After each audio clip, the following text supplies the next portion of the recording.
suffering from the effects of global warming, as well as producing fantastic sporting action. ExtremeE is here to put a spotlight on the global fight against climate change, and this is how the season will take shape. We began our global adventure in the breathtaking landscape of Al Ula in Saudi Arabia to highlight the issue of desertification. Nico Rosberg's RXR team took the Desert X-Prix win, and they did the same again at the Ocean X-Prix in West Africa on Senegal's Cap Vert Peninsula, an area suffering the effects of plastic pollution and under threat from sea level rise as a result of global warming from greenhouse gases. After two hot sandy events, we've moved north to Western Greenland, racing near the retreating Russell Glacier to highlight the disappearance of Arctic ice in the region. Then we have two new events replacing the South American rounds cancelled due to the pandemic. We go to Sardinia for the Island X-Prix. That's up next, one of the many parts of Europe suffering from rising temperatures and catastrophic wildfires. And then we'll let you know. To be confirmed in December. Drama. Now, if this is your first time watching ExtremeE, where have you been? But let's get you familiar with it, because we've already had two great races. Here is what ExtremeE is all about. The consequences of climate change are affecting millions of people across the planet. Cities worldwide are going to become uninhabitable. ExtremeE is an all-electric off-road racing series with a purpose, raising awareness of the devastating effect climate change is having on our planet. In fully electric off-road SUVs, racing in some of the most remote and damaged areas on Earth. So really seeing what the issues are, but then importantly what we can do to help be part of the solution, making this world better for the future as well. To tackle these demanding locations requires one of the most robust racing cars ever built, the Odyssey 21. The car feels insane. It's amazing how much torque you have to have immediate power when you touch the throttle pedal. It's proper exciting to drive. With some of the biggest names in motorsport behind the wheel and a 50-50 split male and female driver lineup, teams will go wheel to wheel on the most extreme terrains, in the most extreme temperatures, driving the most extreme vehicle. Backed by a team of industry-leading scientists to guarantee we not only race without a trace, but we leave a lasting legacy at every location. Wouldn't it be great to be a part of something that really does make a difference? This is fierce and exciting racing with the future of our planet at its heart. This is the greatest adventure of our time. This is ExtremeE. Now, qualifying for today's semi-finals took place yesterday over 2 sessions. So let's find out who's setting the pace for this incredible course, built near the retreating Russell Glacier here in Greenland. It was a treat. Hopefully you joined us. If not, this is what you missed. Qualifying time in Greenland, 2 sessions to decide who would get the top qualifier spot. Would it be X44 again? JBXE, Michaela Arlen-Kotlinski at the wheel on the first lap. Coming down the hill, things were going absolutely fantastically for her until the car ground to a halt just before the start of the super sector. She managed to get it going again, but things didn't get any better. Over the rock garden at the end of the lap, she broke the steering, and Kevin Hansen wouldn't be able to take part in lap 2. Abt Cupra absolutely flying. They'd been fastest in free practice yesterday, and they were quick again, 30 seconds faster than anybody else had gone at that time. Johan Kristoffersen out on his run for RXR. The car stopped several times after big hits, and the 3-time World Rallycross champion was not amused. Molly Taylor waiting back in the command centre to take her run. Pressure would be on, a lot of time had been lost, and things didn't go any better for Taylor. Here, a bad bounce, the rear right of the car dug in, rolled but landed back on all 4 wheels, barely any time lost. Taylor didn't even look flustered. Fantastic run by her to drag the car back to the finish, but not the time they were looking for. Sarah Price up first for Segi TV, Chip Ganassi Racing, flying, as was Kyle Leduc, almost flying over in the exact same place that we'd seen Molly Taylor roll earlier on. Kyle Leduc set the fastest time at that point in the super sector, proof that the Americans are as quick as they seemed last time out. Timmy Hansen, though, was having none of it. The Swedish driver was flying. He came into the super sector, and in fact, it was more impressive how he came out of the super sector, went half a second quicker than Kyle Leduc gone. Looked like they were on for the top time, but as he came into the switch zone, the car cut out. Absolute disaster. Time lost for him and Katie Munnings. X44's Christina Gutierrez and Sebastian Loeb were on fine qualifying form again. They've taken the top qualifier spot both in Saudi Arabia and in Senegal, and it's them who wins the first qualifying session here in Greenland. A brilliant job. Can they be deposed by anyone in Q2? On then to Q2, and things have been looking good for Abt Cupra. Matthias Ekström out for the first lap. He'd picked up a rear left puncture as he crossed the rock garden pretty aggressively at the end of lap 1. He picked up a rear right puncture as well. Got the car back into the switch zone. It's not far from the end of the lap to here. And Jutta Kleinschmidt climbed aboard and got herself belted in ready for her lap. Ekström, who's no stranger to preparing cars himself, got set on changing the rear left wheel as quickly as he could. That one went according to plan. Time lost, but if they could finish the run, they'd still get a good qualifying performance. But that rear right damaged rim needed changing as well, and they could not get it off the car. It's a DNF. Segi TV, Chip Ganassi Racing, again with a great run in the first session, on board with Kyle Leduc. No mistake at all, but look at this. Rear bodywork flies up as the rear left suspension gives up over a bump. Leduc, arms in the air, he doesn't know what's gone wrong. The car, though, is going no further. Andretti United, not a great first qualifying session for them, down in P7. They were hoping for better this time round, and with some of the other teams taking it cautiously, having seen the issues for the cars on track, it's a rough one here in Greenland, they were pushing hard and trying to get themselves as far up the timesheets as they could.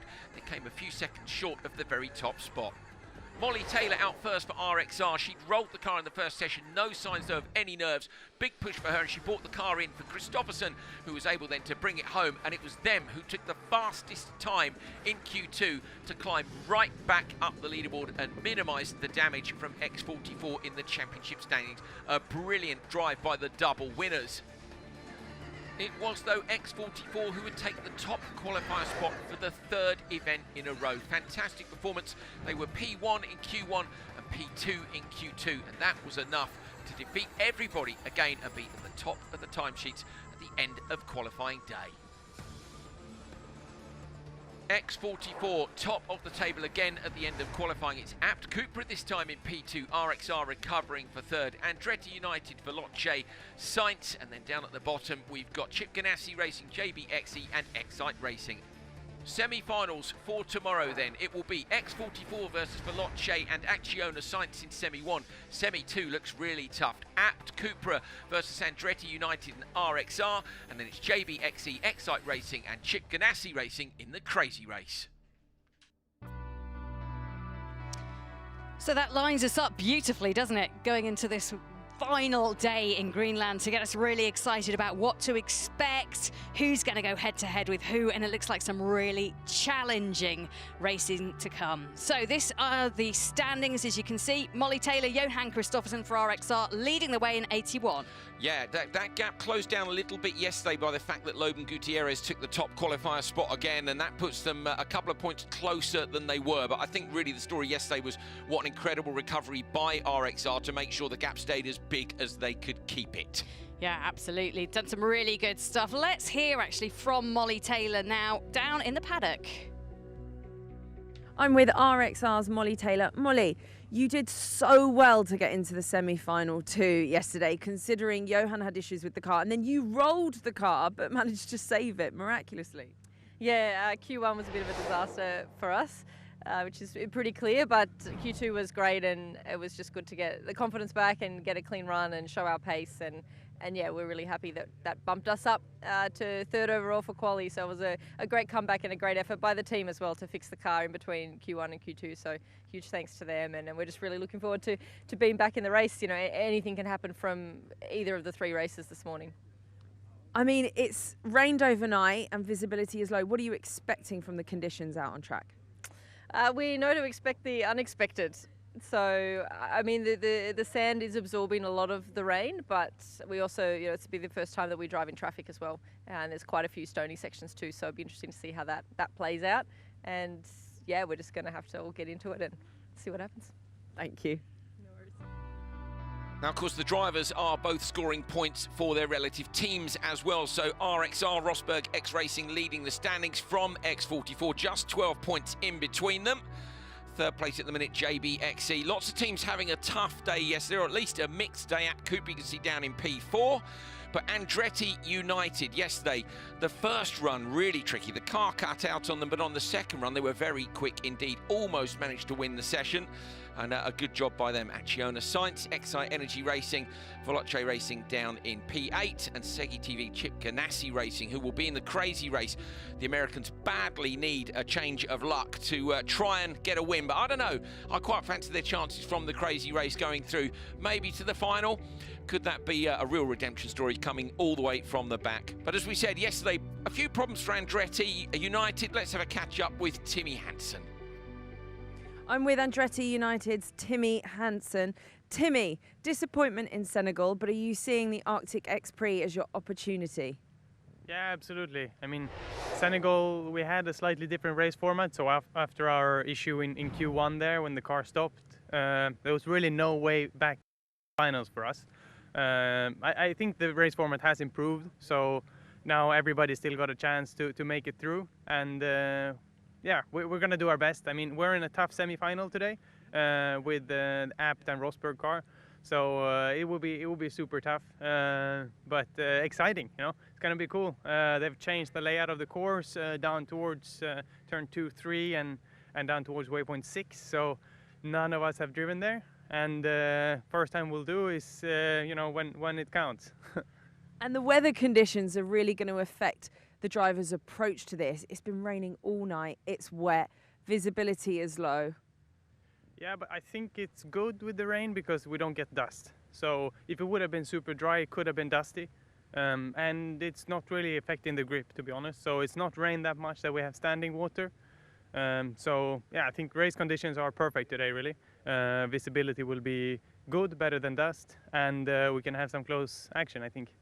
Perfect, thank you so much. I'm so excited because I think all of the drivers have woken up this morning and having had a night on the St. Helena thinking, yes, we all have options to get through to the final. They all believe they can do it because they're drivers and that's how they work. Yeah, the change to the format is great. We said a minute ago, when we're looking at the standings, you look at Chip Ganassi Racing, they'll be absolutely gutted to have had another problem when they could have been right at the top of qualifying, just as they could in Senegal, and they've ended up down in the crazy race. But one car will go through from that crazy race. Of course, Kevin Hansen, Michaela Arlen-Kotlinski, Ollie Bennett and Christine GZ are all going to have their own thoughts on getting through from there, and 2 cars each from the 2 semi-finals. So yeah, not quite such a good chance in the crazy race, but at least an opportunity. Okay, ExtremeE is a brand new sport, so to get everyone up to speed, let's show you a little bit more of how today's format will work. An ExtremeE race consists of 2 laps. The male and female driver must complete 1 lap each. Each team has 2 hyperdrive power boosts they can activate on lap 1 and lap 2 of the race. Over the course of an X-Prix, the quickest team that goes through the super sector collects a further 5 team championship points. Day 2 starts with the semi-finals, with the top 2 teams from each semi progressing to the final. The bottom 3 teams from day 1's qualifying go head-to-head in the crazy race, the winner taking the last remaining place in the final. The fastest 2 teams from semi-final 1 and 2 and the winner of the crazy race will battle it out in the 5-car final. The team that crosses the line first wins the X-Prix and claims 25 championship points. All 5 X-Prix count towards the team's championship, and in the Drivers' Championship, competitors can drop their worst X-Prix result of the season. Who has what it takes to lift the trophy? Well, another incredible backdrop, as you can see, to this race weekend. And during the build-up to the event, ExtremeE drivers Molly Taylor and Laia Sands were given the opportunity to see firsthand some of the stunning but threatened landscape with a young Greenlandic pilot.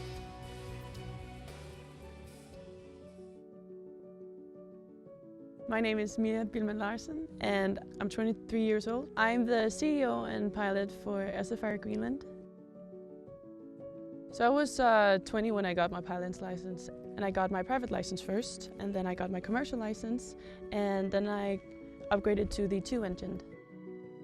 So we are in Gangslussok, which is very far inland. Every city is like an island to itself up here. You can't drive between the cities, so flying or sailing is a very big part of our everyday lives, because that's the only way to get from A to B here. So nice meeting you! And welcome to Gangslussok. So cool what you're doing. We're gonna go actually in this way, and we'll head a little bit in over the ice. We have a beautiful glacier, so we'll be flying towards that first, and we'll be exploring all the colors, the valleys and the scenery of Gangesfjord here in the area.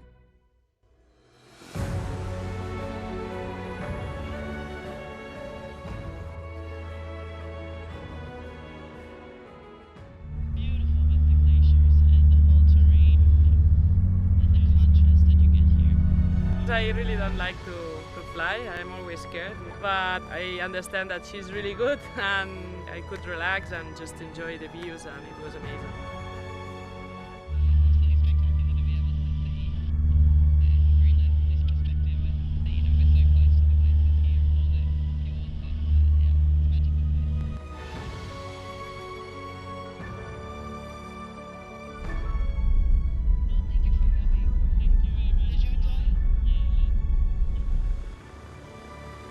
Yeah, it was incredible. The scenery, it's just so spectacular, and to see the scale and size of the country and all the ice and just all the beautiful terrain, fjords, and yeah, it was amazing.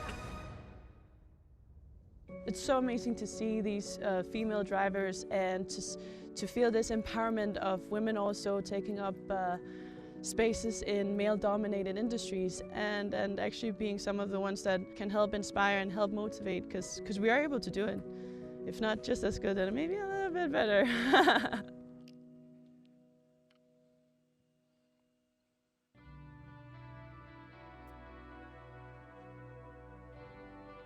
Absolutely stunning, fantastic. I love her attitude as well. Brilliant. 23 years old, CEO and pilot. What have we done wrong, Jenny? You know, when I grow up, I want to be her. Yeah, is that great. okay? Yeah, it is okay. Look, it's absolutely beautiful here. The population is tiny. We were talking about this the other day. I think the population was 500 and something, and it was less than most schools are, you know, here in the UK anyway.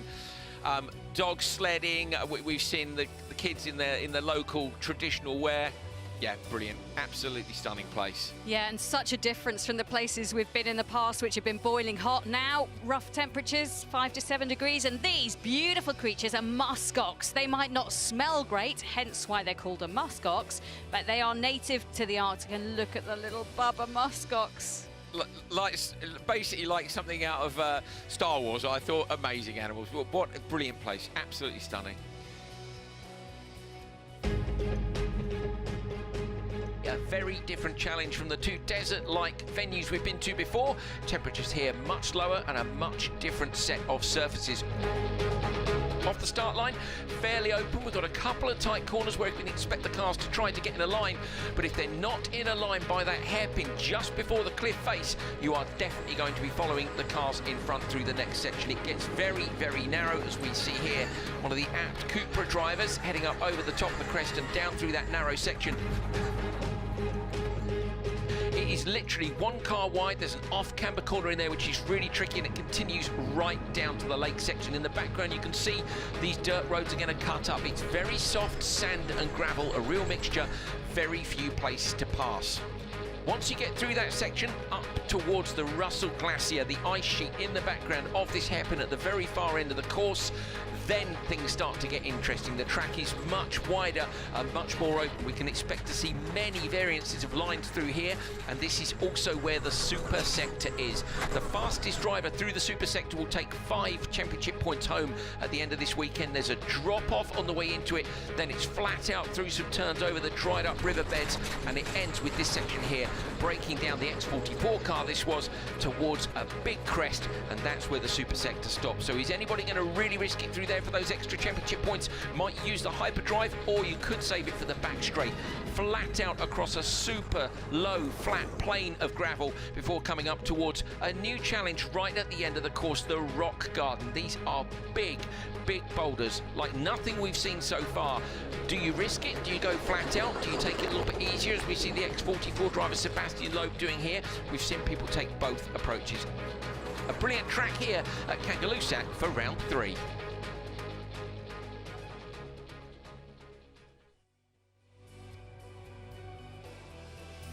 Right, it is time for the start of the semi-final races. The prize, well, it's a place in the final later on today, a 5-car final as well, and the chance to claim the Arctic X-Prix title. Who's going to stop Nico Rosberg's RXR team? That is the big question. So far, 2 wins out of 2. So let's get the action going for you. Sit back and enjoy. This is ExtremeE.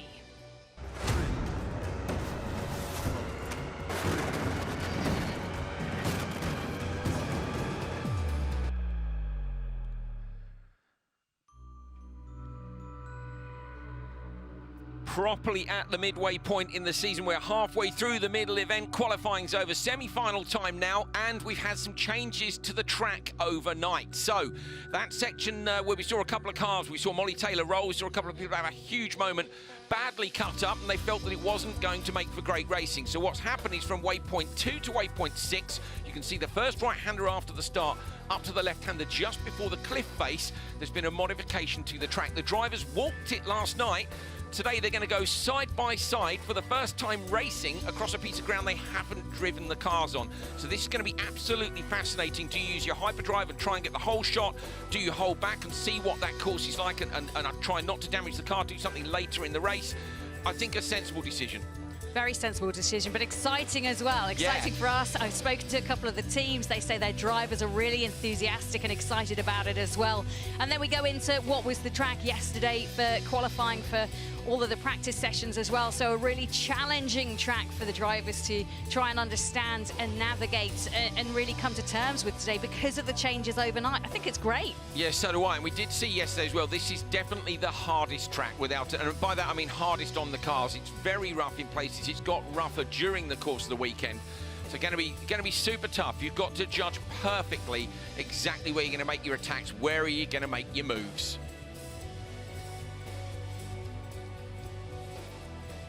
So semi-final 1, just 3 degrees out there. You can see the cloud has come down and it's pretty difficult conditions out there today for the drivers. In terms of long distance visibility, it's at its lowest, but one thing this will definitely do, look at the dampness in the ground. You can see there's a lot of dampness there. That's going to kill the dust, and I think that's going to make for better racing.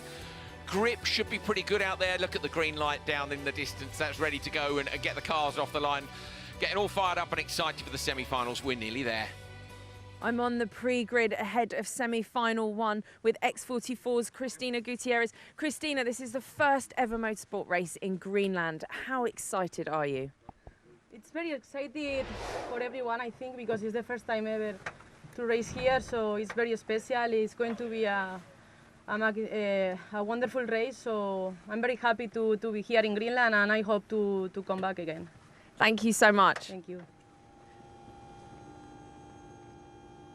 So Christina Gutierrez there, the X44 team. She'll go first off in the car, handing over to Sebastian Loeb.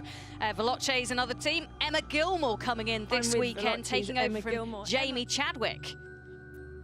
And she'll be partnering Stefan Sarazan at Veloce. And then it's the Acciona Sainz team, Carlos Sainz. He'll be first in the car, handing over to Leia Sands. It's a really tough semi-final, isn't it, Andrew? It's an interesting one, to be fair, because there are very few. I mean, Sarazan and Loeb have got good start experience. The other 4 drivers, to be fair to them, haven't really got multi-car start experience. That applies to Carlos Sainz, Leia Sands, Emma Gilmore, Christina Gutierrez. So it's whether they've gambled on getting the start driver in for this, and that some of the teams have decided they want their starter in for the final. They've got to make it there first, though. I'm with Veloce's Emma Gilmore. Emma, your first ever race, and it's in Greenland. What can we expect? Well, tell me, what can I expect? I'm learning. So, yeah, it's been just a crazy experience, just absolutely loving it. So, yeah, looking forward to it. Best of luck. Thank you. Best answer ever there from Emma Gilmore. What can we expect? I don't know, you tell me. I imagine the last 2 months has felt like that. She was here in London very early, wanted to go testing in France. That didn't happen thanks to COVID. Thought she'd have to isolate. That didn't happen because the rules changed. So she had a lovely time being a tourist, but had to wait a long time. Of course, she can't just pop back to New Zealand because of the very strict entry requirements. When she goes home, she's going to have to do what Molly Taylor's done when she's gone back to Australia and spend 14 days in a hotel. Molly, in fact, stayed in Europe the entire time between the last 2 events. She's competed in some rallies and things. So it's still really tricky for the teams out there, as you're seeing Carlos Sainz about to jump into the car, pulls down the crutch belt down between. That's the best way to do it. Carlos not loving getting in and out of the car. I wonder if there's a problem with that car, actually, because the other two are on the grid, and Carlos Sainz looks like he's still in his garage. Let's have a listen in. Yes, I know. So you can start before next time. Sorry. Okay, well, they're obviously still in the tent. You can see the other 2 cars for X44 and Veloce down in the staging area waiting. They might actually be in the grid already. I think they are. Yeah. They are. So this is a strange one. We're going to have to try and find out exactly what's going on. Well, Gilmore, what Emma, she won't be. I'll tell you what, Emma won't be disappointed, and neither will Christina if Carlos doesn't turn up. But I think he's going to. I think the Matador is just having a little bit of a mind game here. I'll be there. I'll be there in good time when I'm ready. Gutierrez warming up the brakes. So you can see, she's left foot braking, which is standard for any competition driver. Watch her left knee drop down, and as you head up to the start gate, a little bit of throttle, a little bit of brake, a little bit of throttle, a little bit of brake, and that just helps you feel. Watch the nose of the car dive as she jumps on the brakes, and that's just to put some heat in the brakes. You don't want to come to the first corner, and we don't even really know what the first corner's like because of this change to the track, so that the drivers like us, they're going to go off the line and all the way down towards turn 1 flat out, Jenny. The first time they're going to hit the brakes in earnest is for the turn, waypoint 6, turn 6, the open hairpin left, and we don't know how rough the ground is in between. Are they going to be flat out down there? It's very, very much the unknown. So many question marks, aren't there? And look, the rain coming down as well, windscreen wipers flashing. My word, there is a lot at stake as semi-final 1 gets underway.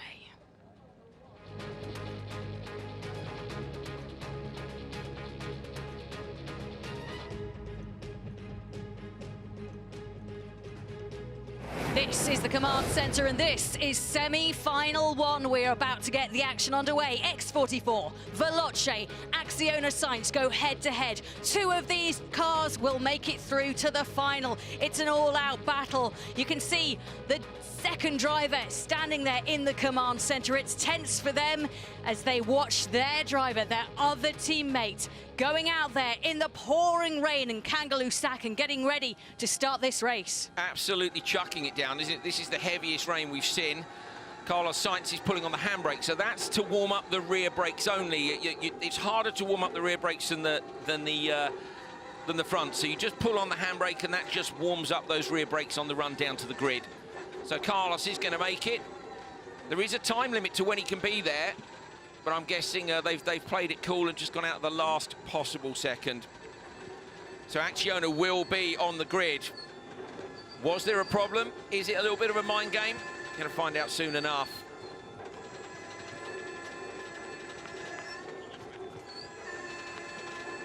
Well, Carlos Sainz in the car. He is El Matador. He's vastly experienced, knows what he's doing, knows how to play the mind games. Maybe it's all part of that, because he's going against Christina Gutierrez and Emma Gilmore, and he will be, by a long shot, the last to the grid. You can see the others with their lights on, and he's just pulling on his seatbelts, getting himself ready. Yeah, just tightening the belts up a bit. Emma Gilmore does have start experience. She did some global rallycross.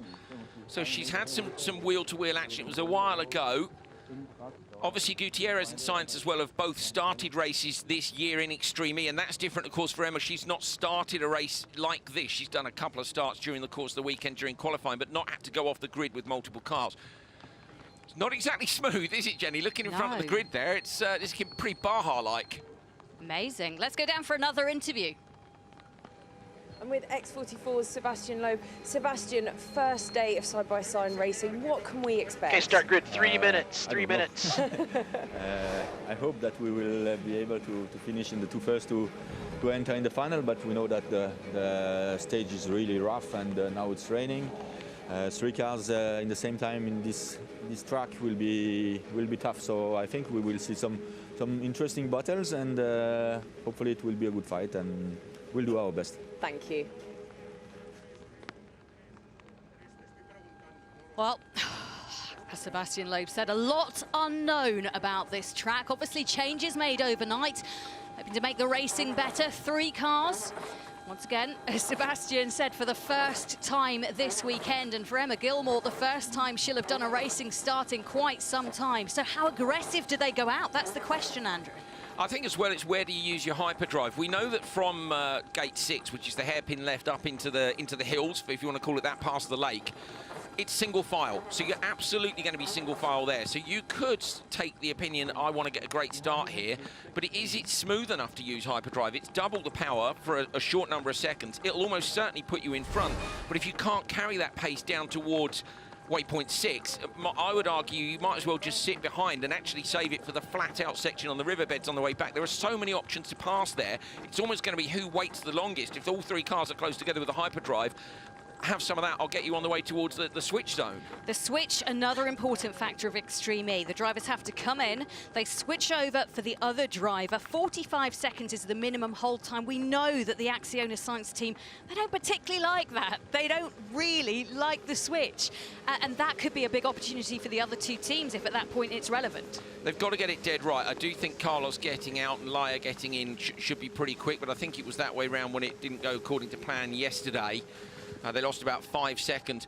Carlos pulled into the wrong switch zone. That didn't cost them any time in terms of the 45 seconds because, you know, that's from when you stop. That will have cost them a couple of seconds on their lap time, but it wasn't a smooth change. But they'll have practiced it a bit, Jenny. If they felt that it was really awful, Okay, they'll have done a 1 few minute, in the 10 and just made sure that they're good to go. Scott Elkins, 1 minute, going to go racing. Just tell me as a driver, how nervous do you feel at this point? What are they, I mean, you can see them pumping their arms. They get themselves into a revved up stage. Such a personal thing. I'm terrible with nerves. I get absolutely petrified right up until the moment you go. And then the moment you go, the adrenaline comes. But I was the same when I used to swim. You know, I'd be nervous all day. And then when the gun goes off, it all comes out. Emma Gilmore's there firing herself up. You see Timmy Hansen doing the same thing. 30 seconds, Some of them 30 just seconds. look completely emotionless. Look at Sainz, eyes shut just for a little pause. It's that personal bit of prep that you do to get yourself in the zone, ready to race. I love watching it. Just the tension builds so much. 15 seconds, 15 seconds. That is the 15-second count. Emma Gilmore is beating herself up about this. She's drawing all the adrenaline she can. All eyes to the start line. We're about to go racing. And it's a green light, so getting stuck in to this race. Let's see what happens. The first 3-car race around Kangaloo Sec, a brand new start to this. You can see the X44 just edging in front. It is Christina Gutierrez taking the lead, but staying with her, Emma Gilmore. Veloce looks like she's got a good run on this, and she's taken the lead. We're on board with the Sainz car. It is Carlos Sainz. He's in 3rd place, but he's found a better way past. And we've got a problem, I think, for Gutierrez. The X44 dropping back hugely. It's Veloce who have taken the lead. Yeah, brilliant job there by Gilmore. First time we've seen the start, first time the drivers have even driven over this terrain in the cars. Not quite as bumpy as we thought it might be. Now we see hyperdrive from all 3 drivers. That's because this section's flat. Carlos Sainz moves past Emma Gilmore. Gilmore drops in right behind him. I want to think she might try a slipstream. Going to try and pull out on the way down towards the hairpin. It's such a long run. Gilmore's late on the brakes now. Sainz, though, has got the inside line. Gilmore might try and cut back on the exit here. Can she get past before the narrow section? Dirt flies up over the screen. Wow, the 3 of them really close together as they come into the tight, twisty section. You can see the Veloce car all over the back of the Acciona Science, but there's no way through it this section. Oh, hard on the brakes for Veloce. They've made a mistake there for Emma Gilmore. It's allowed the car for X44 to really close up, but they've done nothing with it. This is great for the Science team. They've managed to pull away. I wonder if the grip levels are really different up there, because that's an uncharacteristic mistake from Gilmore, but also from Gutierrez behind. Gutierrez was right there, and she ran the nose wide again. It doesn't look that much more slippery to us, but Carlos Sainz leading up front. Jenny, we were wondering where was everyone going to use the hyperdrive. I think we've had our answer. They all hit the button within about half a second of each other. After the bumpy start section, it's the long, fast section down to the hairpin. But, oh yeah, standing water.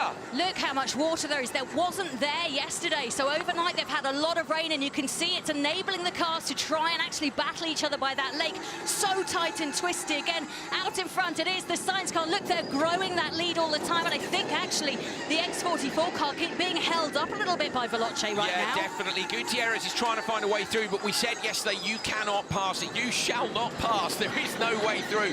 Cut to the inside line. That was what a number of the teams were doing yesterday. We can definitely see that the sand is a bit damper and that there's some mud around the side of the lake there. Cars looking a little bit more sideways. Visibility slightly less. Now we come down the sandy section. They need to not let Carlos get too far away from them, because obviously they want to give their drivers the best chance possible to try and chase down on the second half of the run. I still think, Jenny, you might as well hold on to that hyperdrive. I think the fact that, look how close they are together here. You could end up with 3 cars close together. If you'd held on to your hyperdrive, you'd be looking to make a pass on one of these flat sections down here. So the other teams would be looking at this and analysing, could it be an option?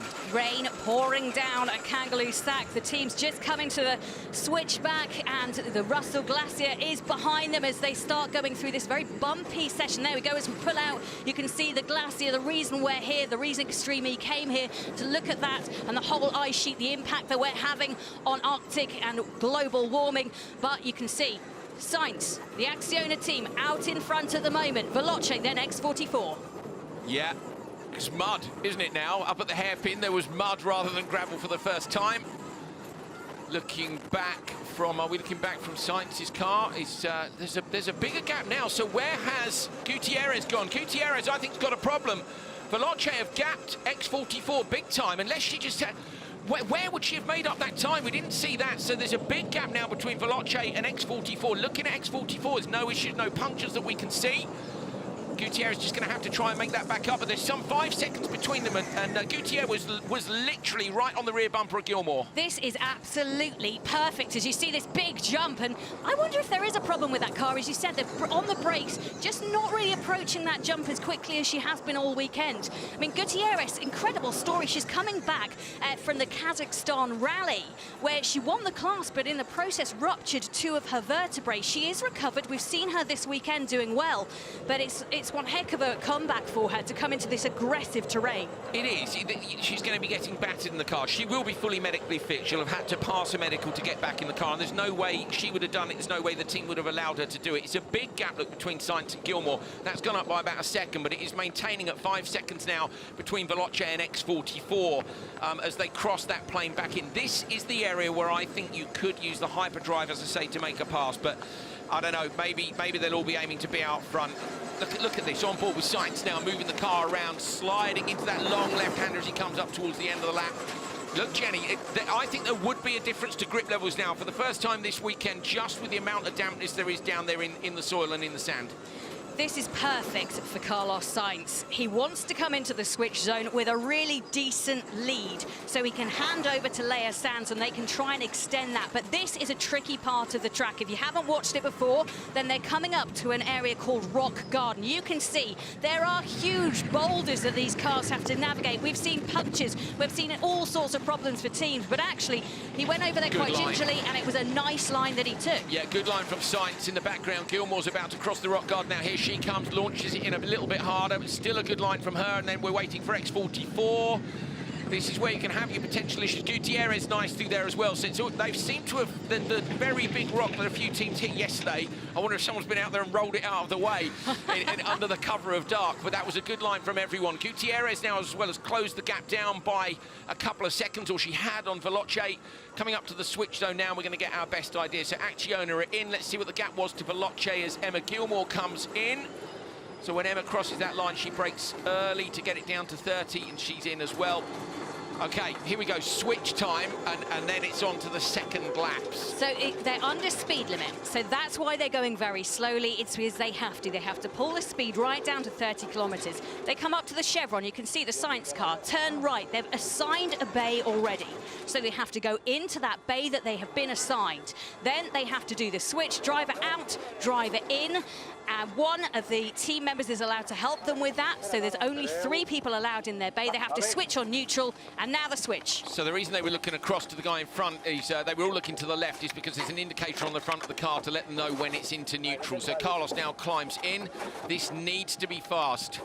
Sorry, Leia Sands climbs in, Carlos climbs out. So their lap belt on first of all. Gutierrez out, Sebastian Loeb in. So Sebastian Loeb, the 9-time World Rally Champion, is at the back of the pack.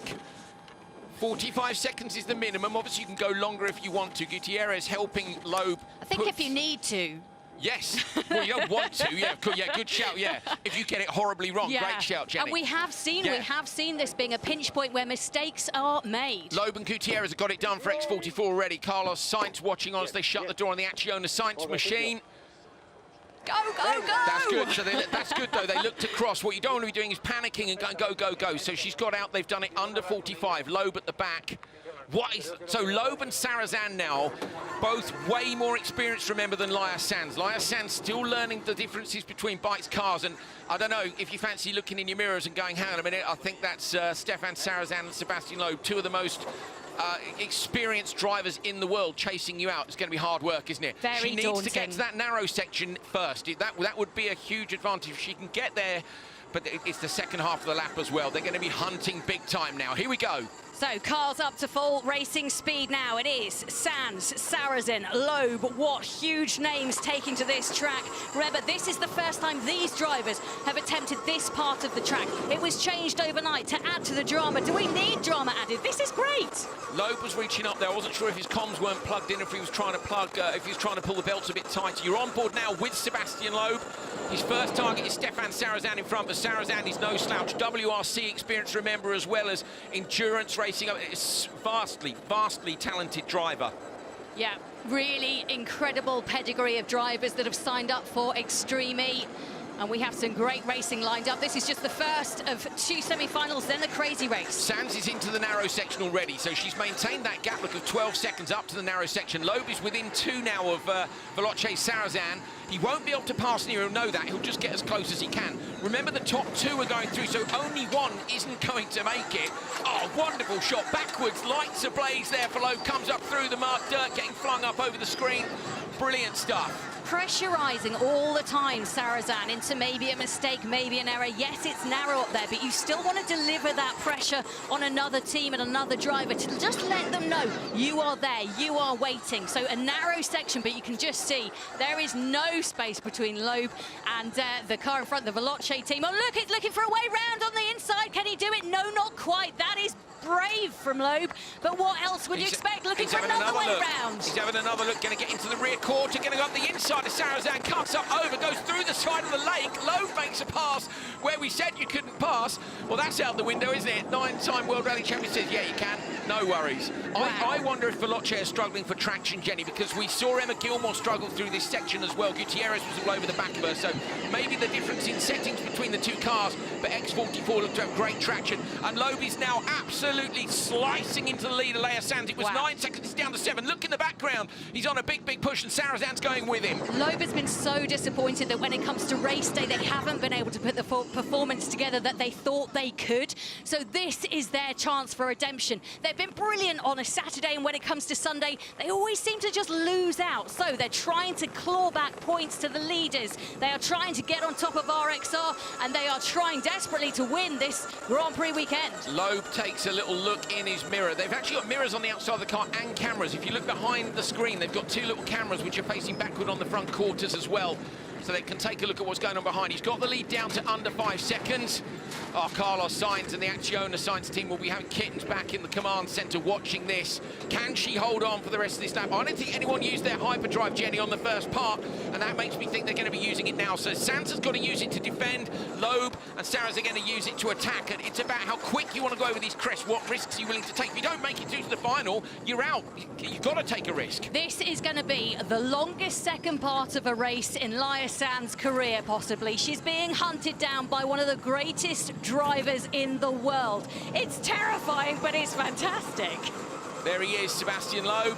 Cool and calm. Yeah, no visors down today, visibility so much lower. I'm thinking races in the dark. I'm loving the lights, I'm loving the wet as well.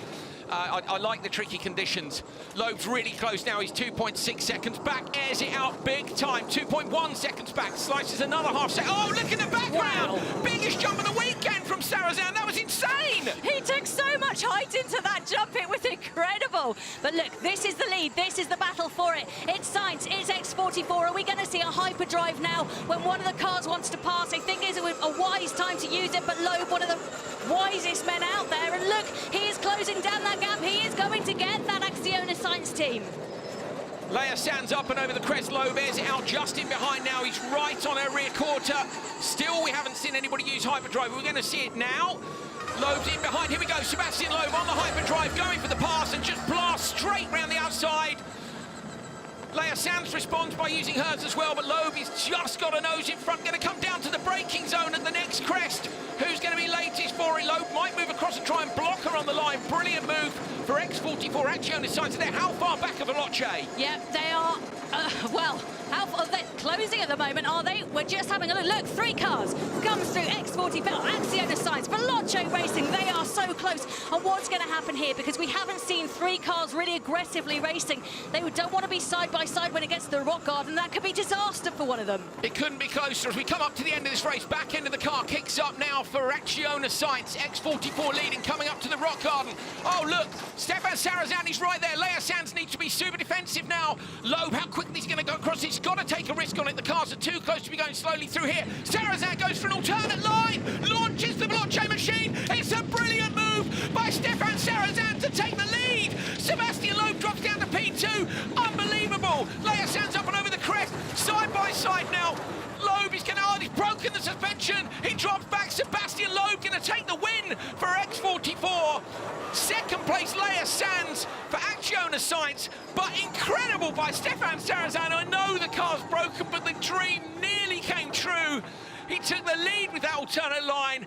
What a semi-final. Oh, he had to try it. He was in 3rd place. The only option for him was to try something different. Yes, it didn't work. You can see Emma Gilmore, his teammate in the background, disappointed. Whoa, that was absolutely brilliant racing. It's what we hoped it would be. X44 take the win. Wow. Best race of the season, calling it. Sorry, that's it. So far. You can, yeah, so far. I'm fired up. Now I'm fired up. Absolutely brilliant. I'm with Veloce's Emma Gilmore. Emma, how exciting was that? I mean, your heart must have been going. It was so exciting.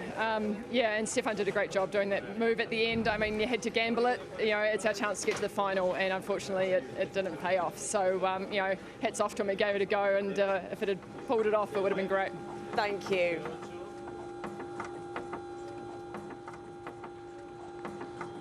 Oh, Sarazan, disappointed. Look, he shakes his head, but it had to be done, Jenny. They were P3. You're going home, so you have to risk it. He did it. He took the lead with that crazy line that he took.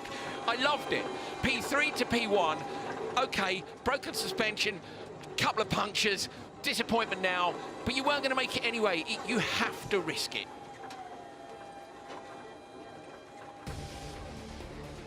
So off the start, all 3 cars getting away okay. I would say that it was the Acciona Science team slightly sluggish. Veloce taking a slight lead over X44. You can see the rain coming down. This was the first pinch point, turn 6, and it was the Acciona Science team that led into the narrow section. Yeah, Gilmore did a good job there. I thought she might get back up the inside of Carlos on the way through that left-hander, but there wasn't the traction for them when they came up to that narrow section, and she maybe the Veloce car holding up X44 a little bit. So it was a reasonable lead, wasn't it, for Leia Sands? And Leia got up to the narrow section in the lead again. Yeah, she did a really good job of that, but you could see the X44 of Sebastian Loeb all over the back of the Veloce team. Sarazan not able to defend there, and Loeb taking a huge risk right by that lake. In fact, touched a couple of the tyres into it, but he managed to get round. That moves on, Jenny. It's on all day long, and I would actually argue you could probably drive through the edge of the lake. Well, he did look really put a wheel in there. He put that's marked as a pace note as cut, but this was the biggest cut of all. Watch Sarazan in the background. I'm in P3. I've got nothing to lose. Oh, it's that huge rock in the rear left puncture. The front left steering was broken. He could have just held on. You can cross the line with 4 punctures. Who cares? Look how close he was to a glorious result, and unfortunately, it all went wrong. It's X44 and Acciona Science who go through to the final. So hopefully that's given you an idea of what you can expect. That's woken me up. A little bit of drama. Yeah, brilliant. Absolutely brilliant. Sarazan at the minute is my hero of the day for the enormous jump in the back. You remember the flight that they did earlier on over the glacier? Sarrazin did his own flight over the glacier there. That was mad. It was madness. He was unlucky as well, really, because it was two huge boulders. If he'd been slightly to the right, he could have missed them both. And I think it's a strategy that could have paid off. It didn't for him, unfortunately, but as you say, nothing to lose. And this battle between Sarrazin and Loeb, oh, it makes your mouth water. It does. We saw, Loeb had a look. That move's not on, but the move next to the lake definitely is. The thing is, the other teams will have seen this. Look at Loeb. He's got the car lined up. He knows it's on. There is a lump on the inside, but it cuts inside it. And then by running the nose wide, it doesn't matter that he's compromised his exit because Veloce can't get past. Sarrazin can't find a way through. So absolutely brilliant semi-final action, and I can't wait for the remaining races this weekend now. Absolute madness in the first semi-final, just craziness. So we're going to head down to the command centre and catch up with the teams who actually made it through. Brilliant. X44's Christina Gutierrez. Christina, what a fantastic semi-final one. And the performance from your teammate Sebastian Loeb, wow. For me, it's the best. It's incredible. Share the team with him. It's incredible how read the race. So for me, it's a nice job for the team all the weekend. So we are very happy to be in the final, and congratulations for other team because it was a very nice semi-final one. Brilliant. Good luck. Thank you so much. I'm with Asiana Sainz' Carlos Sainz. Carlos, incredible run from you, and then Leia there on, I mean, the most exciting semi-final one. Yeah, I think finally we reached the final and we have a clean run, and yeah, I'm really pleased for the whole team, and now we have to look for the final and see what we can do, but it's already a good step for us. Thank you. So yeah, first final then for Asiana Sainz this weekend in Greenland. Brilliant. Semi-final 2 coming up. 2 more cars to go through from this one. Stay with us. Here we go.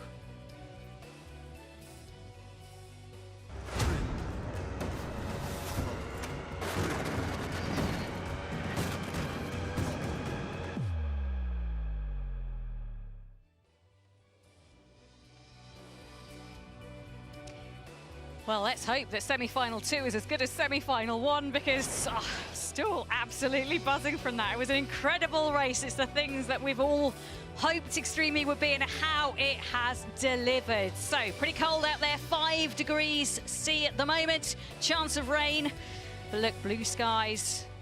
Yesterday. Yes, I was going to say, at that moment in time, now not so blue.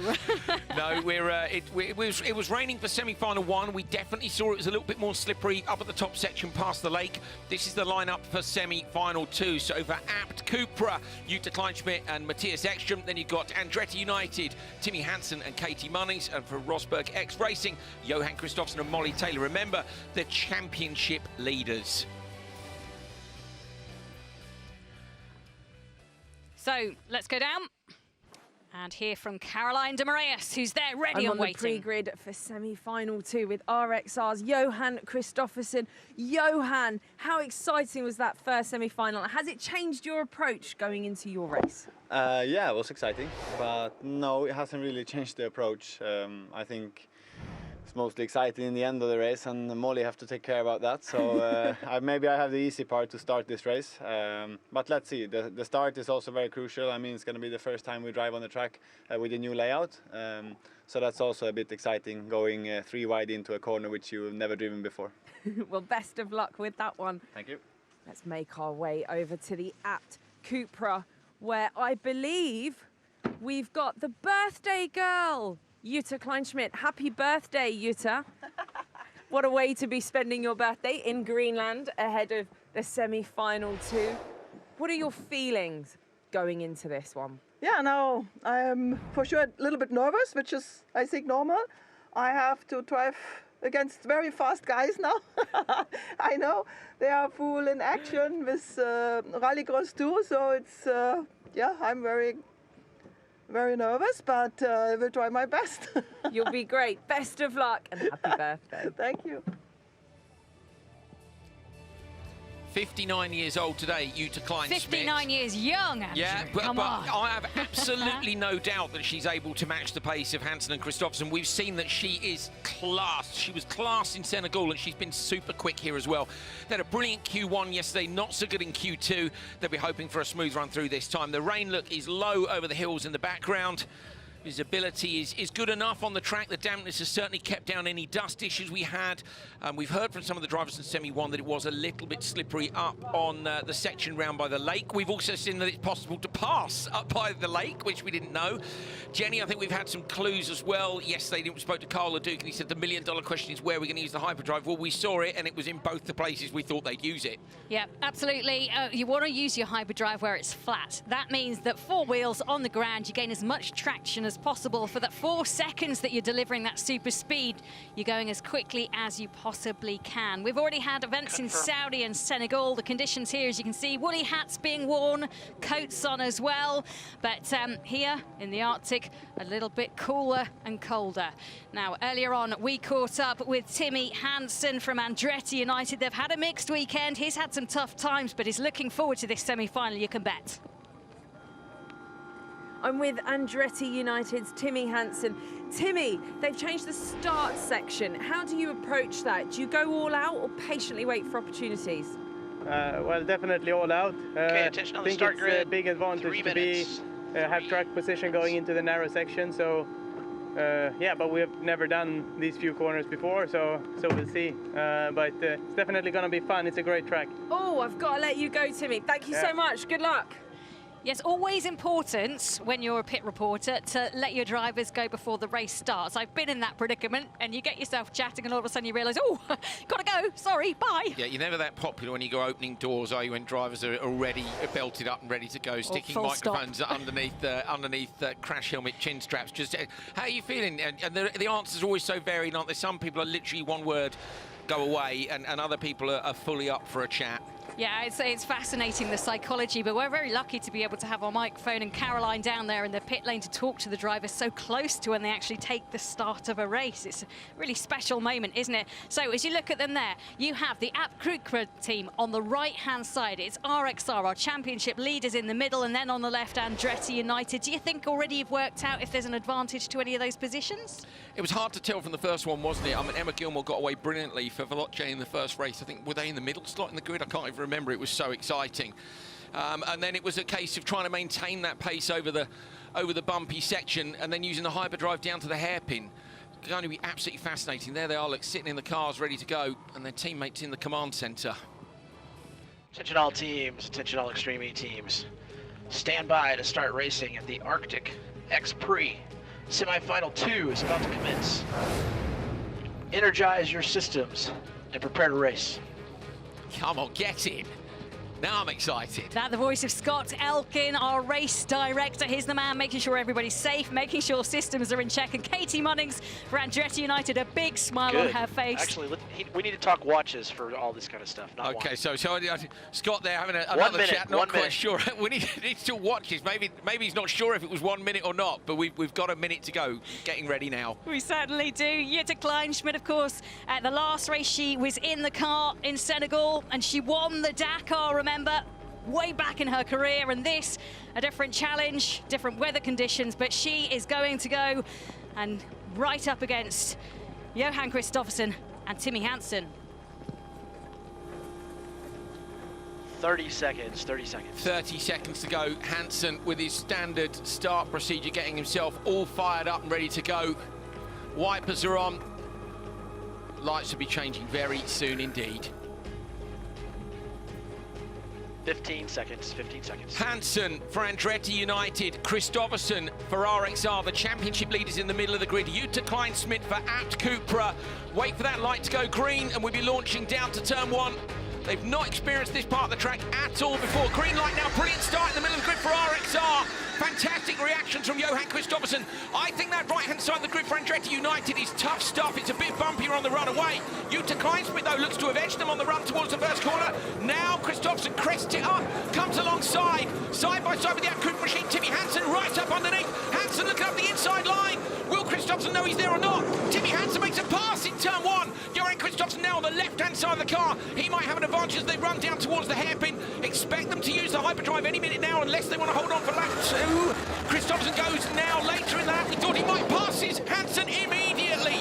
He's going to now have that inside line. Timmy Hansen, I think, is waiting, as we suggested, for later in the lap. Wow, so it's RXR. They are leading the way. It is Christopherson. Used his hyperdrive already. Then Hansen, then Kleinschmidt. A nice lead, but you can see the Andretti United team closing up. Really nice late braking there from Hansen, and he closes the gap up to the RXR team really nicely. So RXR, that's off the start. I said lap 2, I meant later in the lap. I wondered if they would all wait because they were later. Last time, semi-1, we saw them all use the hyperdrive at the same moment.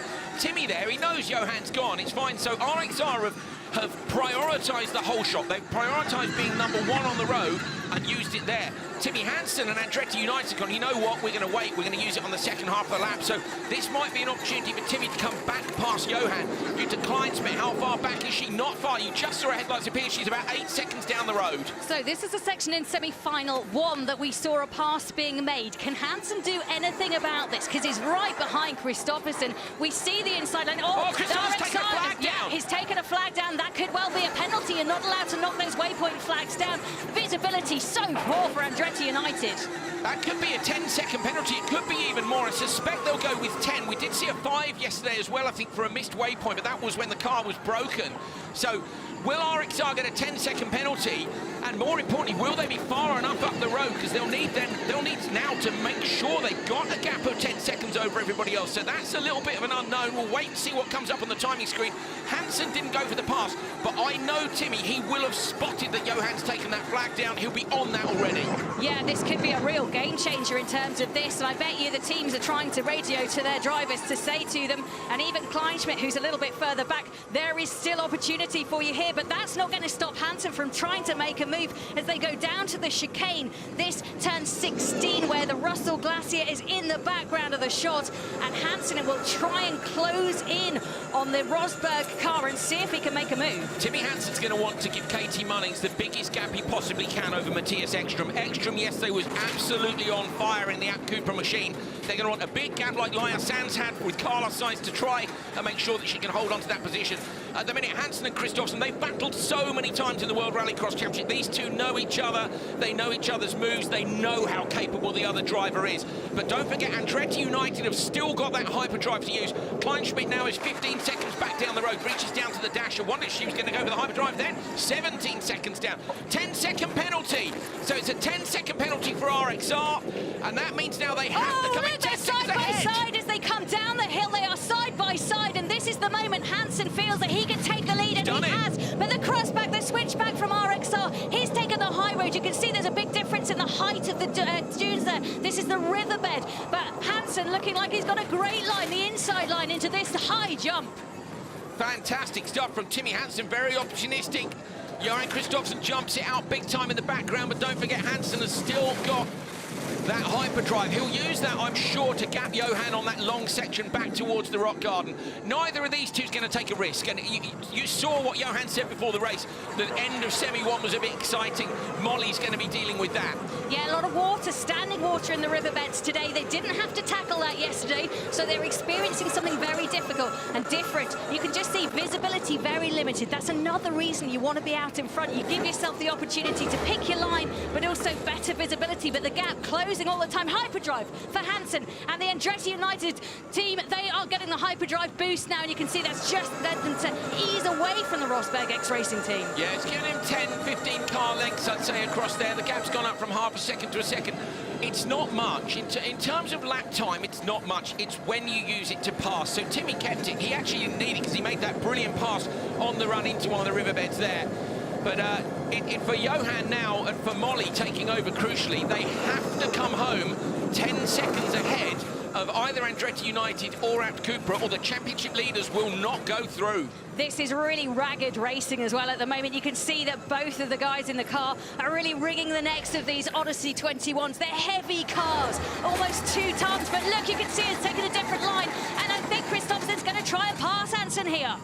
Brilliant move, caught up. I don't think there's anywhere to go over the rock garden. He's closed him right down, though, and it's going to mean that Molly's going to come in super tight. Timmy there almost went defensive on the run into the rock garden, but So there's no way Johann's going to risk it in there on this first lap. You've got to save those big risks for the second lap when you've only got 100 or so metres to go. So RXR are going to follow Andretti United into the switch zone, I'm pretty sure of that. They might be side by side, looking at things here. Johann's close, but no, he's in behind. So it's about this gap now, back to Abt Cupra. 27 seconds back for Jutta Kleinschmidt.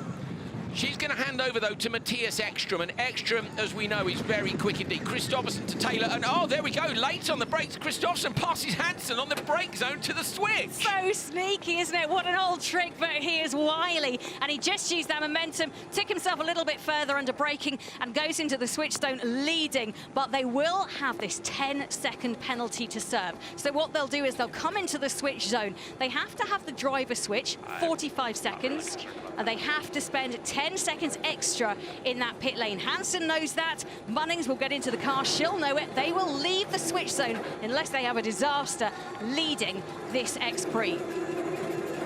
In we come now. So that, I say, crucially, it's all. This is all for me. This is all about the championship leaders. It's all about RXR. They've got this 10-second penalty.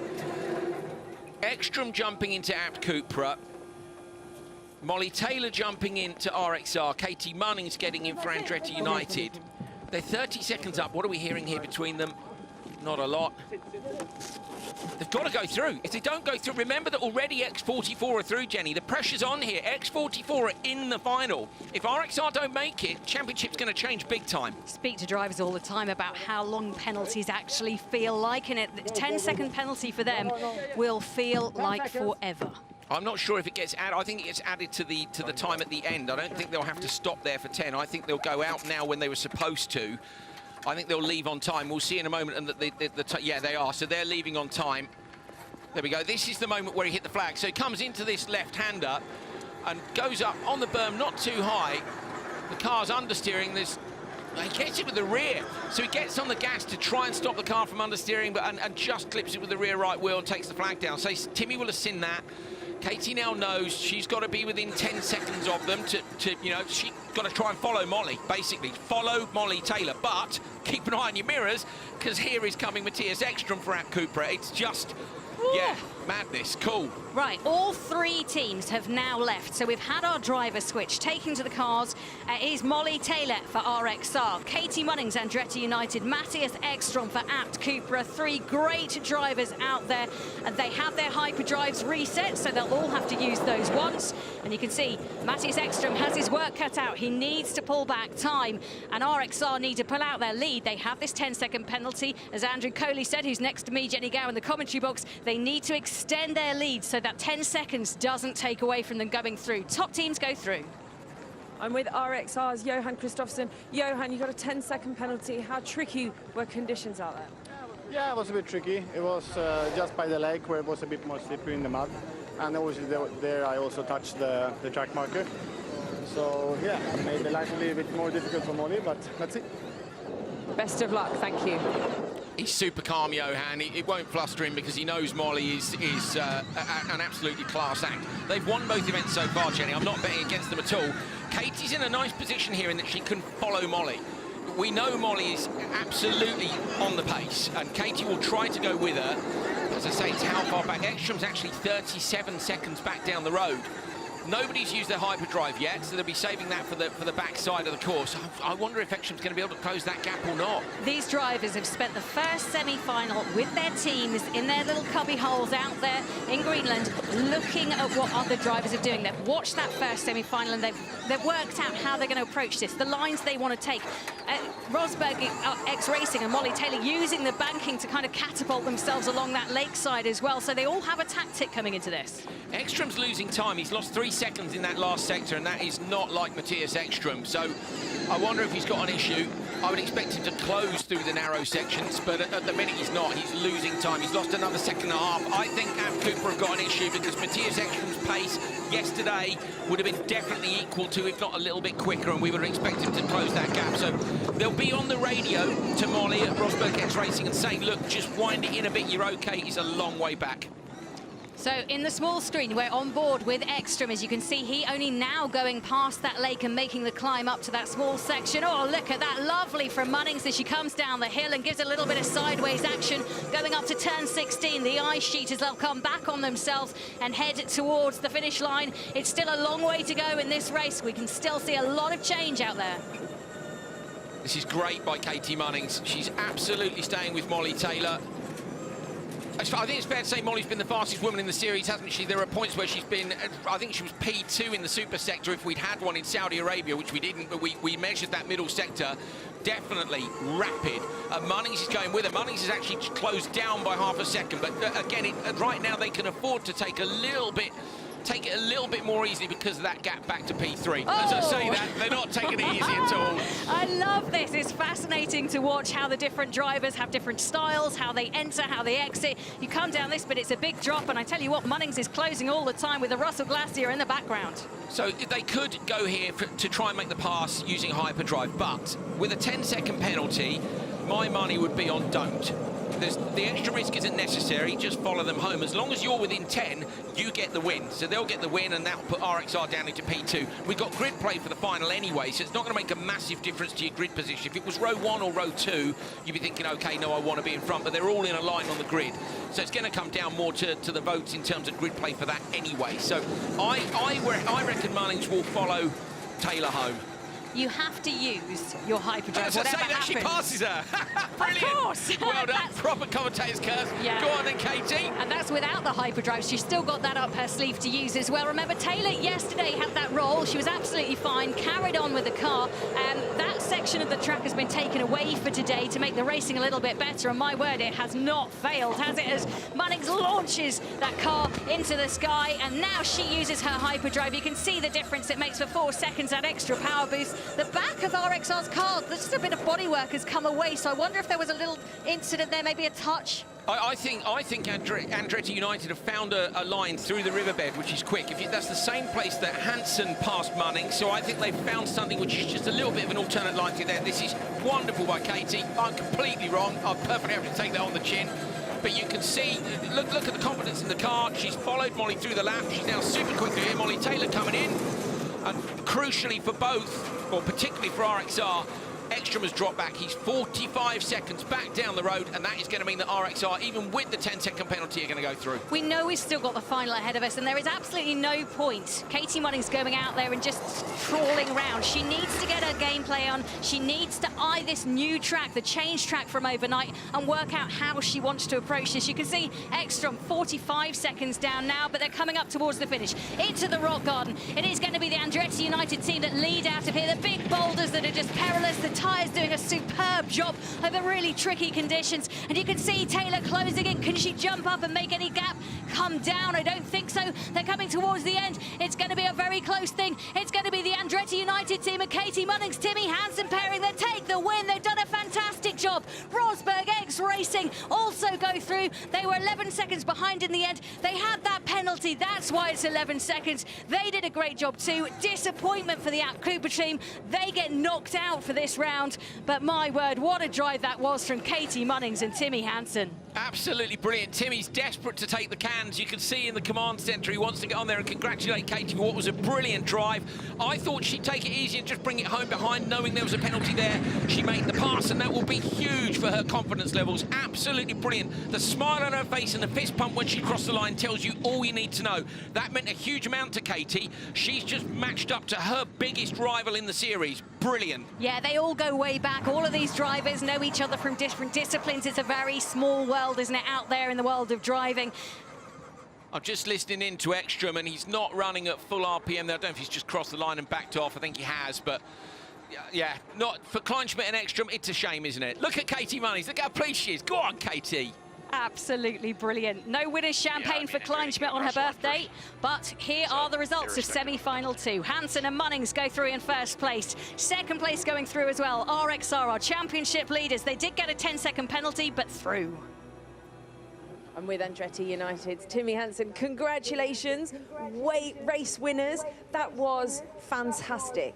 Yeah, it was a great race, like one of the most enjoyable races I've had in a long time with Johan. He's great to race with, and we had a nice battle all the way through. Then Molly and Katie picked it right up from where we left off, and also had a great battle. So, I mean, we're in the final now. We've had a great weekend so far, and you know, in the final anything can happen. So we'll be at our best. Well, good luck. We're looking forward to it. Thank you. A very happy Timmy Hansen in the command centre. Now, we just heard from the X-Prix team, their drive shaft broke. Very disappointing for them just after Jutter's start. So they were handicapped all the way through that. But let's have a look. Katie Munnings in the car. Whew. That was another really fine race. What an X-Prix final we have on our hands. We know 4 of the teams going through, still 1 place left with the crazy race. That's to come. It'll be Chip Ganassi, JBXE or Excite going through, but Katie Munnings can relax. Look, I love it. Her concentration face has gone and her stoked face is on. Like you can just see the sort of smile. She's trying to park the car calmly, but is basically so excited. You forget all your processes, don't you, at that point? It's a brilliant drive. That's a step. That's a big step. There are times when you go, okay, I've been consistent here. I've done well there. That was good. That was amazing.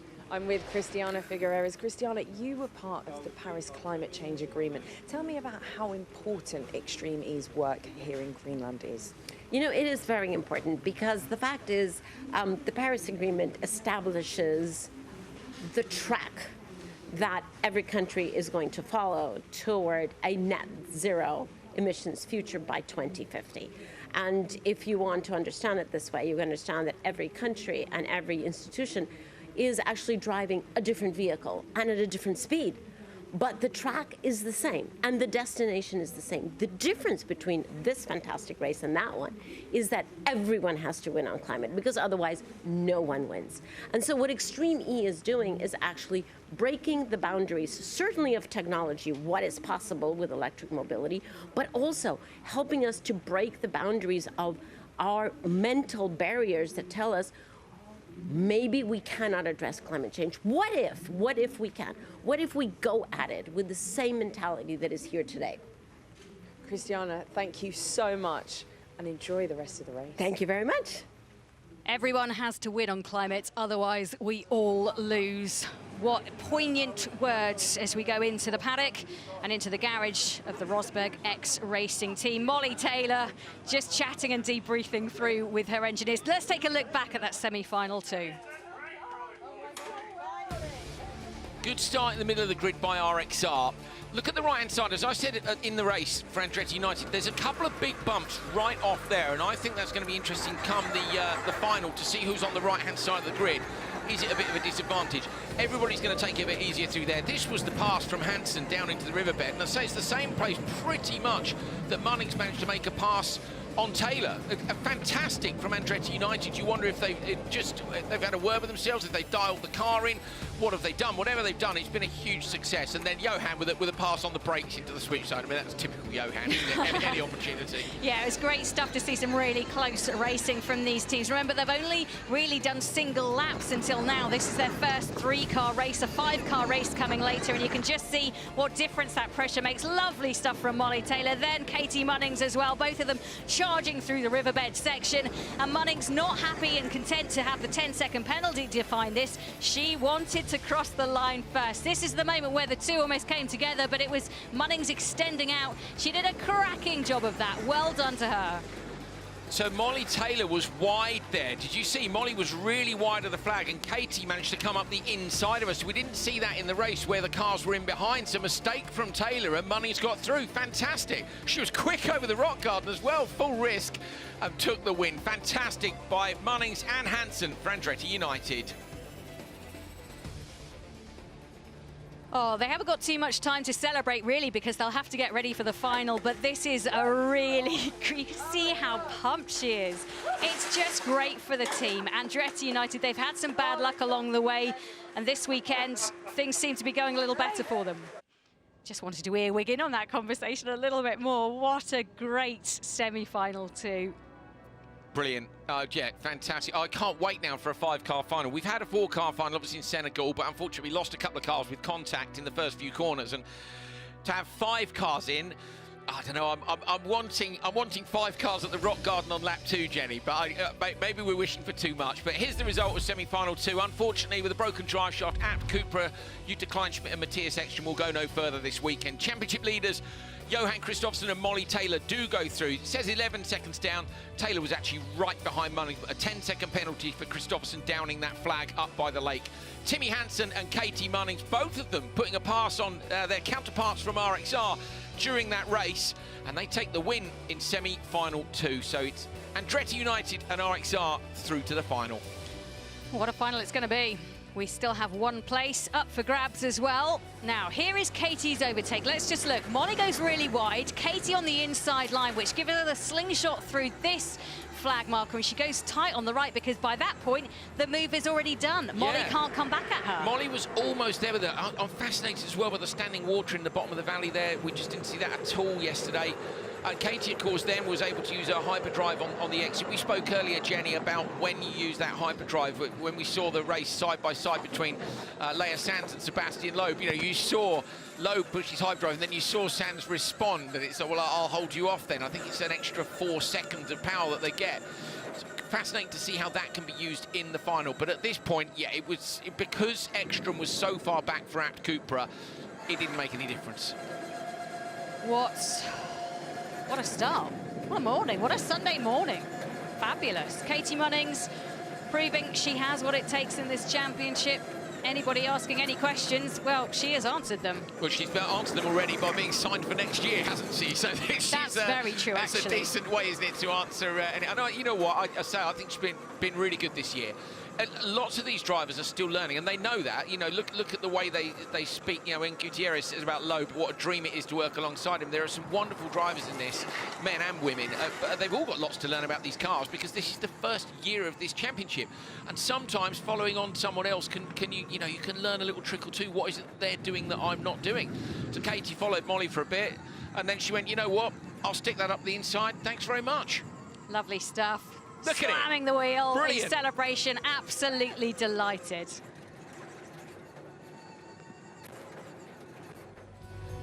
We're here in Kangalusak in front of the Russell Glacier, and this is one of the biggest reasons we're here because of the environmental story. Katie Munnings. Katie, that was phenomenal racing, and the smile across your face says it all, I think. Yeah, I can't wipe this smile off my face. That was insane. I mean, Timmy did such a good job, and thank you so much to the team. We worked so hard on our setup and having a good feeling. We had, difficulties in Senegal, so this means so much now to come back like this. And the first section was a new section for absolutely everyone. You didn't practice on it. That must have felt quite nerve-wracking. I think it is, and you just can't overthink it. You just got to get in and drive it. But yeah, I'm just so happy. So much goes into this race, and everyone watching at home, thank you for your support. I know my family are there, so thank you for everything you've done to get me to enjoy this sport. I wouldn't be here without you, and I think it's just so much fun that we get to do this. We get to be in Greenland. We're stood on like a glacier here, so I just feel so happy and privileged. I know we haven't won yet, but it feels like I'm on top of the world. Well, you're going into the final. How are you going to approach that? And also a quick word on Timmy Hansen's performance as well. Yeah, I mean, Timmy is just an absolute goat of the sport. He's insane. He always pulls it out of the bag, and you ask him how he does it, he's like, I don't know, just drive it. He's so chilled. I need to go and find out how to do the rallycross starts now, because I hadn't really thought about the final. To be honest, when our car stopped on Q1, we kind of thought that was it. So yeah, no, I'll get my head down, and then hopefully we'll come out smiling this afternoon too. Well, listen, good luck, and I can't wait to watch it. Thank you. Thanks. Well, Katie Munnings, unsurprisingly, absolutely ecstatic. Now, we've seen the semi-final action, but the racing is only part of the story of ExtremeE. The fight against climate change is a key part of its DNA. Let's hear more from our reporter and Professor Carlos Duarte. And first, our driver, Sarah Price. We can see the beautiful ice cap behind us. I'm with Sarah Price. Sarah, you actually camped overnight on that. What was the experience like? Oh yes, I did. It was a very cold one, let me tell you. I'm from California, so I'm not used to this chill. And then it rained. One of the 5 times this year it rained. It rained the time we were up there. So it was quite eventful. I wasn't as prepared as I should have been with the right clothing, and so I froze a little bit, not going to lie. But it was a once-in-a-lifetime experience. I would never trade it for the world to have that in my life now. And it was a good time. And you mentioned the rain. I also know that you were collecting samples. What was that for? Yeah, collecting black ice samples. So up on the ice sheet, we were just checking the terrain and what we have going on and trying to help the scientists gain information that they can go back and study and see what the effects are of black ice on the glacier. And I know that we've got one of our scientists, our ExtremeE scientist member, Carlos Duarte, who is going to be zoomed in from our floating home, the St. Helena ship. Carlos, hello. Hello, how are you? We are very well. Carlos, I know that there's a laboratory on the ship. Can you tell us a little bit about the work that you're doing on the St. Helena? Yeah, so on St. Helena, I'm using the St. Helena as a research platform. We are now moored anchored in Kangalusak Fjord, which receives 5% of the discharge of the Greenland ice sheet, and it comes with lots of sediments. So every day there's probably about 15,000 tons of mud that are discharged as an outcome of the retreat of the ice sheet. This is a huge problem because it's clogging the fjord and the waterways, but it might be actually part of a solution as well, because this material has been grinded below the ice sheet for over 1 million years and is delivered to the ocean, and this is actually something that happens at a very slow pace everywhere in the world. That is the weathering part of the carbon cycle, and this material may actually release chemistry into the ocean that might contribute to sequester carbon dioxide. So what I'm doing is in the lab is checking the capacity of this material to absorb carbon dioxide and whether we could possibly use this mud, which is a nuisance, as a blessing to solve our climate problem. Well, Carlos, thank you so much. Fantastic insight there. And Sarah, I've got to say thank you to you too. Yes, thanks so much, and thank you, Carlos, for all you do for us. Thank you and good luck on your race, Sarah. Thank you.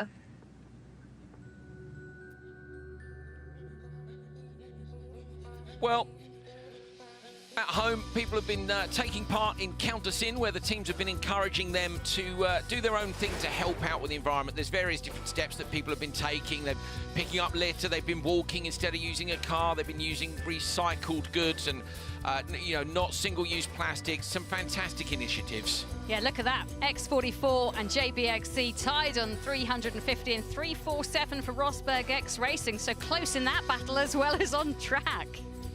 Yeah, for sure. There's been another battle as well, of course, which is we've had grid play going on in the background where fans have been voting for their favourite teams, and that's going to help out later on with who sits where on the grid. So the results of semi-final 2, in case you missed it, Hansen and Munnings go through, as do Christopherson and Taylor for RXR. That means they make up the second of the 4 spots. And we have one more to be decided with the crazy race. It was Kleinschmidt and Ekstrom who had that broken drive shaft, couldn't go through, but we do say happy birthday to Jutta, turning 59 today. Make sure you join us, there's plenty more racing on the way with the final still to come here in Greenland. So yeah, 2 brilliant semi-finals. X44 and Acciona Sainz going through from semi-1 after this incredible attempt at the last corner from Stefan Sarazan. He took the lead, but only for the briefest of moments. It was borderline reckless, but it was a wonderful piece of racing. X44, who've taken the top qualifier spot going through again, I say, but a first time, this time for Acciona Sainz in the final. This was Timmy Hansen passing Johan Kristoffersen out on track. Andretti United getting ahead of Rosberg X Racing. Katie Munnings went out on lap 2 and did a similar move on Molly Taylor. Great result for them, a 10-second penalty for RXR. Were they going to make it? They were. Broken drive shaft for App Cupra. Don't forget though, crazy race as well to come. Only one car's going to go through from that. What on earth is going to happen with that? Can't wait to see the remainder of the action here from the Arctic X-Prix. Who's going to take the win in round 3?